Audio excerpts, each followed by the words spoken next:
अस्सलामुअलैकुम। Welcome to AR pharmacy lectures.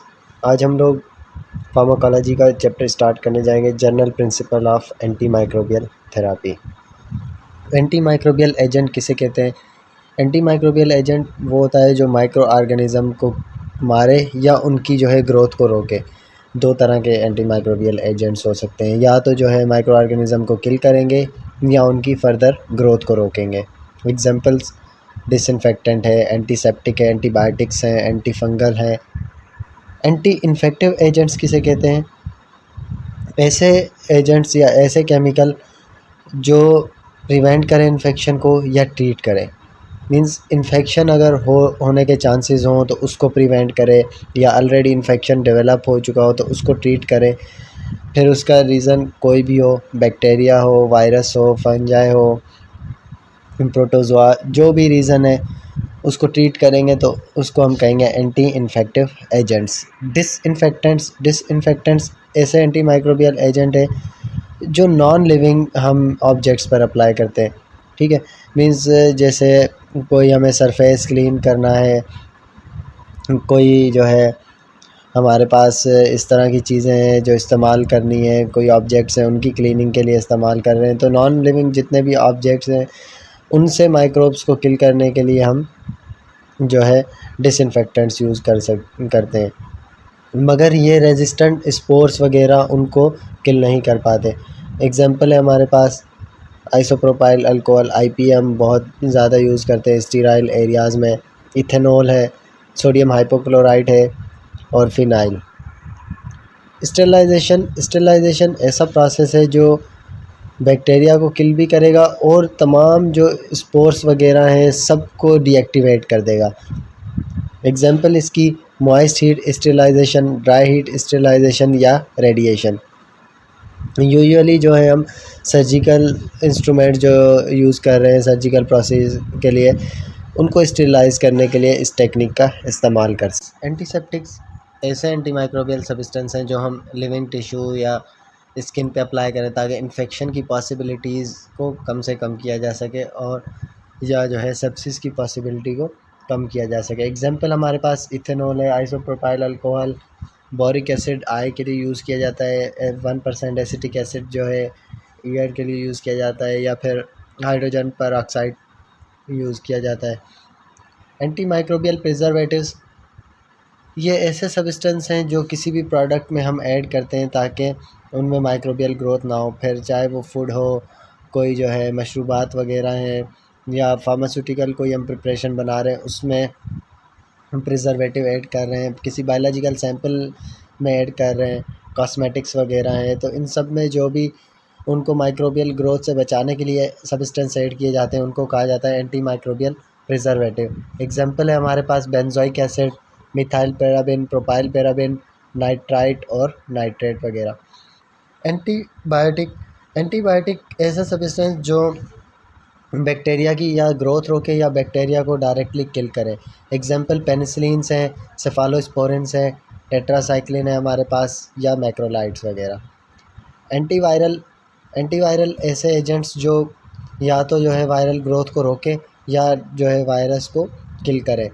Example हमारे पास रिबावेरिन, एसाइक्लोवेर और जो है वेलासाइक्लोवेर। एंटी फंगल एजेंट वो सब्सटेंस जो फंगल ग्रोथ को या तो इनहिबिट करें या डायरेक्टली जो फंजाई ग्रो कर चुके हैं उनको किल करें।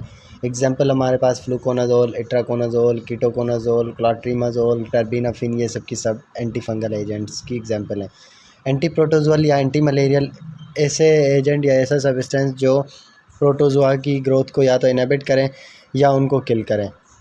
एग्जांपल हमारे पास क्लोरोक्विन है, artemether, lumefantrine. Characteristic of an ideal anti microbial agent. एक आइडियल एंटी माइक्रोबियल एजेंट में क्या करेक्टरिस्टिक्स होने चाहिए? सबसे पहला, सिलेक्टिव टॉक्सिसिटी, मतलब वो माइक्रो ऑर्गेनिजम्स के अगेंस्ट तो हाईली इफ़ेक्टिव हो, उनको तो किल करे, मगर ह्यूमन सेल्स में मिनिमल टॉक्सिसिटी हो या बिल्कुल टॉक्सिसिटी ना हो, वो हमारे लिए एक आइडियल एंटी माइक्रोबियल एजेंट होता है। टॉक्सिसिटी हम किस तरह से देखते हैं? थेराप्यूटिक इंडेक्स की मदद से हमें जो है ड्रग की टॉक्सिसिटी का पता चल जाता है। अब सिलेक्टिव टॉक्सिसिटी हम किस तरह बना सकते हैं किसी भी एंटीबायोटिक की? पहली बात कि हम सेल वाल सिंथेसिस इनहिबिट करते हैं बैक्टीरिया में, जो cell wall synthesis inhibitor use किया जाते हैं। अब हमें पता है कि सेल वाल ह्यूमन सेल में मौजूद नहीं है, तो वो टारगेट साइट ह्यूमंस के अंदर है ही नहीं, तो ये जो है इंसानों के लिए सेफ़र एंटीबायोटिक होगी। फिर दूसरा, प्रोटीन सिंथेसिस इनहिबिट करते हैं बैक्टीरिया में बाय 70S राइबोसोम, जबकि ह्यूमन जो राइबोसोम है वो 80S होता है। तो यहाँ पे राइबोसोमल डिफरेंस की वजह से हमने उसकी जो है डिफरेंट टारगेट साइट को टारगेट किया। फिर हम फोलिक एसिड की सिंथेसिस को इनहिबिट करते हैं, क्योंकि बैक्टीरिया खुद से फोलिक एसिड सिंथेसाइज़ करता है, जबकि ह्यूमन सेल्स में फोलिक एसिड खुद जो है सिंथेसाइज़ नहीं होता। तो इस तरह से हम फोलिक एसिड की सिंथेसिस को इनहिबिट कर सकते हैं, जो कि ह्यूमन सेल में टारगेट नहीं है। या जो है हम ऐसे एंजाइम इनहिबिट करेंगे जो डीएनए रिप्लिकेशन और ट्रांसक्रिप्शन को रोकते हों। मीन्स अगर हम उन एंजाइम्स को रोक दें तो उसकी वजह से डीएनए की जो है रिप्लिकेशन और ट्रांसक्रिप्शन सब कुछ रुक जाएगा। तो ये एंजाइम सब ह्यूमन से डिफरेंट है। तो इस तरह से हम जो है सिलेक्टिव टॉक्सिसिटी बना सकते हैं। ह्यूमन सेल्स में फॉलिक एसिड कहाँ से आता है? अगर हम खुद सिंथेसाइज़ नहीं करते तो ह्यूमन सेल्स के अंदर जो है डाइट के थ्रू फॉलिक एसिड आता है। एंटीबायोटिक क्लासेस हैं और उनके मुताबिक उनके टारगेट्स क्या होते हैं। सबसे पहला जो हमने डिस्कस किया कि folic acid synthesis inhibitor, folic acid को सिंथेसाइज़ नहीं होने देंगे।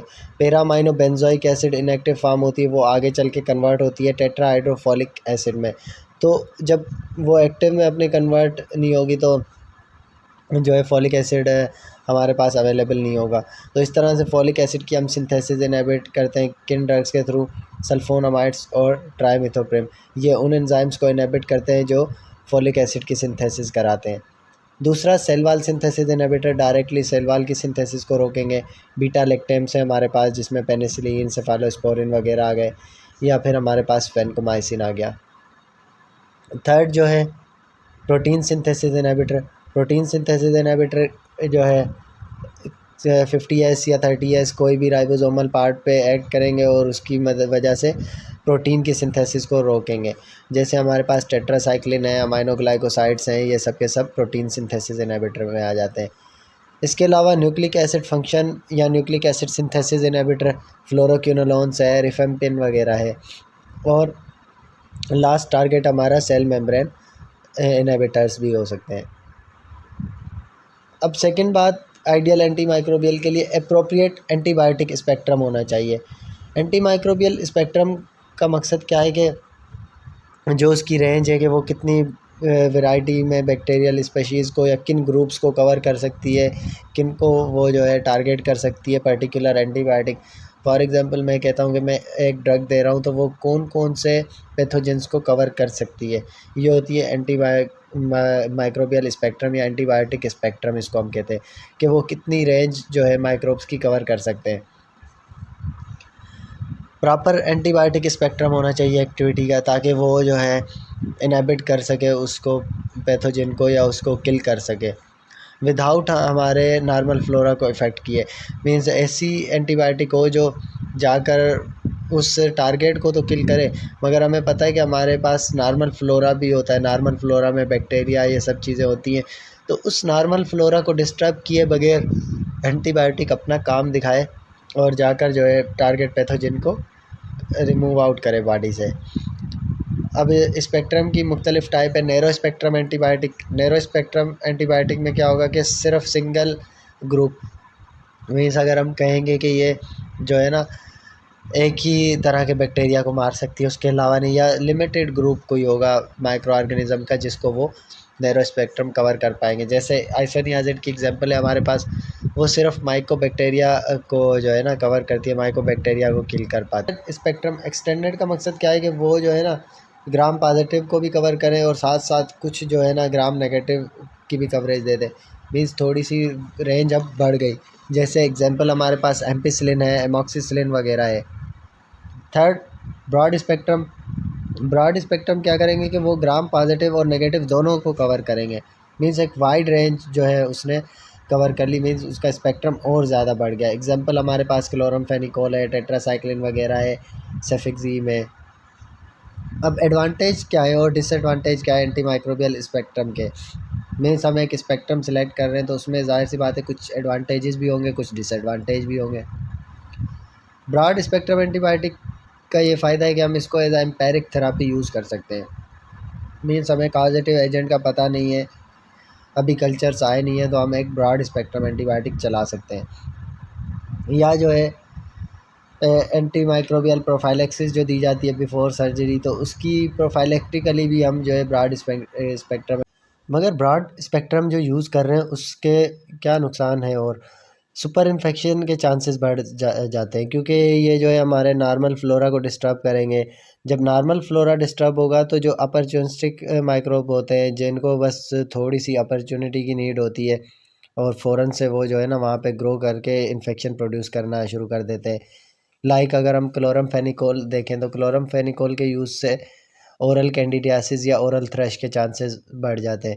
या क्लिंडामाइसिन अगर यूज़ करते हैं तो वो जाके हमारे नॉर्मल फ्लोरा को डिस्टर्ब करते हैं, तो उसकी वजह से स्यूडोमेम्ब्रेनस कोलाइटिस होने के चांसेस होते हैं। ब्रॉड स्पेक्ट्रम की एप्लीकेशंस क्या हैं? जब भी कोई मल्टीपल इन्फेक्शन हो, मींस अब इन्फेक्शन ज़्यादा बढ़ चुका है, तो हम ब्रॉड स्पेक्ट्रम अप्लाई करते हैं। या ऑर्गेनिज्म अनआइडेंटिफाइड है, अभी हमें पता ही नहीं है कि ग्राम पॉजिटिव देना है, ग्राम नेगेटिव देना है, कौन सा जो है कवरेज हमने देना है, तो उस केस में हम जो है ब्रॉड स्पेक्ट्रम यूज़ करते हैं। एम्पेरिक थेरापी किसे कहते हैं? ऐसी एंटीबायोटिक थेरापी जो हम किसी भी माइक्रोब की आइडेंटिफिकेशन से पहले दें। 72 आवर्स के लिए ये दी जाती है एम्पेरिक थेरापी, मगर ऑर्गेनिज़म की आइडेंटिफिकेशन से पहले दी जाती है। मगर हम जब भी एम्पेरिक थेरापी स्टार्ट करेंगे तो पहले ब्लड कल्चर्स ले लेंगे, सैंपल जो है ना हम ले लेंगे कल्चर के लिए, ताकि उस सैंपल लेके और कल्चर भेज दिया जाए, फिर उसके बाद उसको एंटीबायोटिक स्टार्ट किया जाएगा।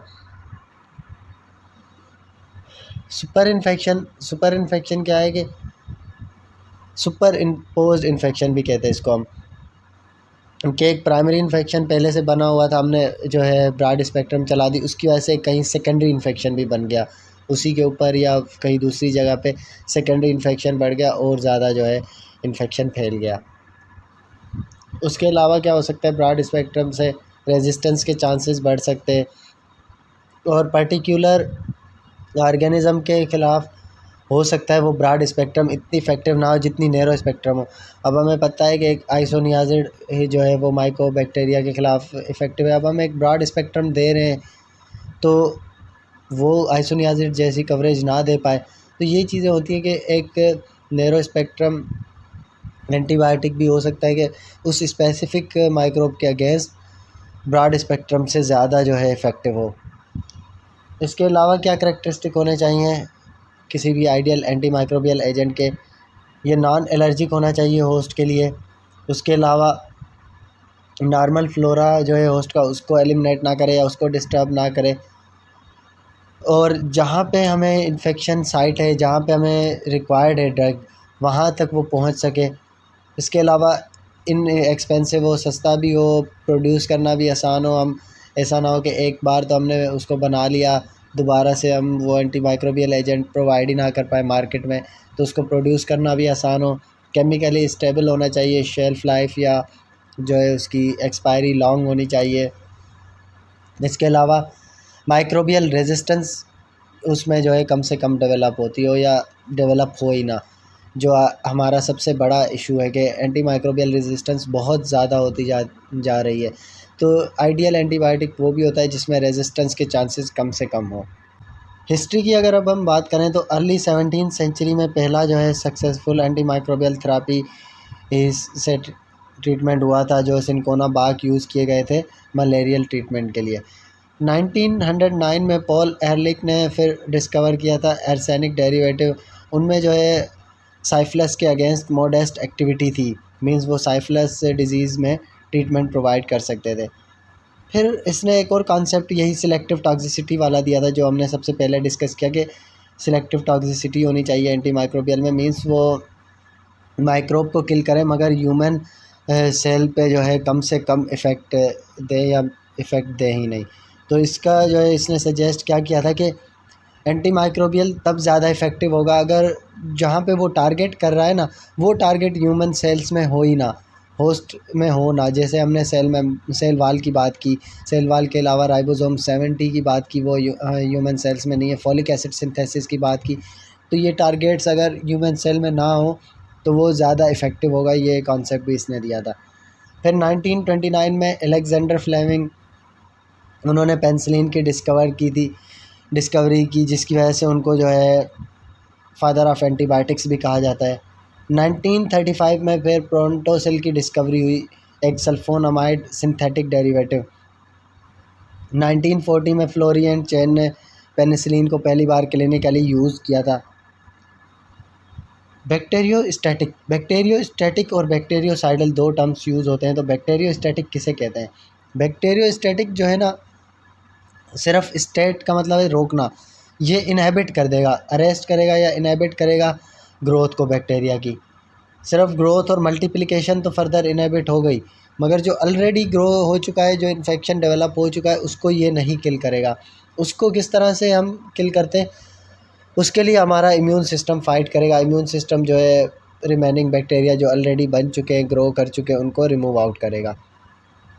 इसीलिए हम जो है इम्यूनो कॉम्प्रोमाइज्ड या इम्यूनो सप्रेस्ड पेशेंट को बैक्टीरियोस्टैटिक ड्रग नहीं दे सकते, क्योंकि उनका इम्यून सिस्टम कॉम्प्रोमाइज़ है। ये ग्रोथ और रिप्लिकेशन को सिर्फ रोकता है, तो ये जैसे ही सीरम लेवल्स अचीव करेगा तो उसके बाद फर्दर स्प्रेड को रोक देगा, जबकि हमारा इम्यून सिस्टम आके माइक्रोब्स को या पैथोजेंस को रिमूव आउट कर देगा जो ऑलरेडी बन चुके हैं।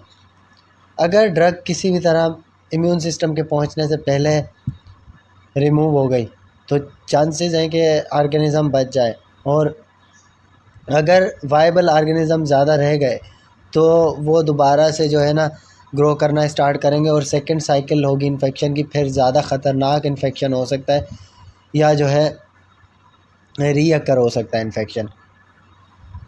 कुछ ड्रग जो हैं बैक्टीरियोस्टैटिक होती हैं लो कंसंट्रेशन पे, मगर जब उनकी हम कंसंट्रेशन बढ़ा दें तो वो जो है बैक्टीरियोसाइडल बन जाती हैं। मैक्रोलाइड्स, एजिथ्रोमाइसिन, क्लेरिथ्रोमाइसिन, ये जो हैं यूजुअली बैक्टीरियोस्टैटिक होती हैं, मगर जब हम इनकी हायर कंसंट्रेशन यूज़ करते हैं तो वो बैक्टीरियोसाइडल भी हो जाती हैं। इसी तरह अगर हम क्लोरमफेनिकोल की बात करें तो वो बैक्टीरियोस्टैटिक है, मगर अगर ग्राम पॉजिटिव कोकाई के लिए हम इसको यूज़ करें तो उनके लिए ये बैक्टीरियोसाइडल है। सेकंड, अब बैक्टीरियोसाइडल ऐसी ड्रग जो किल करे बैक्टीरिया को। ठीक है, बैक्टीरियोसाइडल और बैक्टीरियोस्टैटिक ड्रग्स अगर हम देखें, पेनिसिलिन, सेफालोस्पोरिन वगैरह, इनमें से कौन कौन सी ड्रग बैक्टीरियोस्टैटिक है और कौन कौन सी बैक्टीरियोसाइडल है? Macrolides, tetracycline, chloramphenicol, clindamycin, linezolid, sulphonamide, trimethoprim और इथेम्ब्यूटोल, ये सब की सब बैक्टीरियोस्टैटिक हैं। तमाम cell wall synthesis inhibitor bacteriocidal है। ठीक है, उसमें हमारे पास फिर आ जाती हैं पेनिसिलिन, सेफालोस्पोरिन, कार्बापेनम्स, वैनकोमाइसिन। इसके अलावा फर्स्ट लाइन जो एंटी टीबी है इथेम्ब्यूटोल के अलावा, वो सब की सब जो है हमारे पास बैक्टीरियोसाइडल है। फर्स्ट लाइन थेरापी हमें पता है आइसोनियाज़िड, रिफम्पिन, पायरेजिनामाइड और इथेम्ब्यूटोल है टीबी की। उसमें से इथेम्ब्यूटोल को हटा के बाकी तीनों बैक्टीरियोसाइडल है। प्रोटीन सिंथेसिस इनहिबिटर जितने भी हैं उनमें से जो है सारी की सारी बैक्टीरियोस्टैटिक है एक्सेप्ट अमाइनोग्लाइकोसाइड के। अमाइनोग्लाइकोसाइड सिर्फ बैक्टीरियोसाइडल है, बाकी इसके अलावा सब की सब जो है बैक्टीरियोस्टैटिक हैं। फ्लोरोक्विनोलोन्स सब के सब बैक्टीरियोसाइडल है। ये जो है directly nucleic acid synthesis inhibit करते हैं और बैक्टीरिया को किल करते हैं। सब एंटीफोलेट्स बैक्टीरियोस्टैटिक हैं, सल्फोनामाइड्स हो गए, ट्राइमिथोप्रिम है, सब के सब जो है बैक्टीरियोस्टैटिक हैं। मेट्रोनिडाज़ोल फ्लैजिल जो हम यूज़ करते हैं वो बैक्टीरियोसाइडल है। बैक्टीरियोस्टैटिक ड्रग जब भी देते हैं हम उसको लॉन्गर ड्यूरेशन के लिए यूज़ करते हैं, क्योंकि पता है कि वो अपना इफ़ेक्ट दिखाने में टाइम लेगी और तब तक हम उसकी ग्रोथ को इनहिबिट करके रखेंगे जब तक वो जो है हमारा immune system already produce bacteria को रिमूव आउट कर दे, या जो ऑलरेडी वहाँ पे बैक्टीरिया मौजूद है उनको वहाँ से एलिमिनेट कर दे।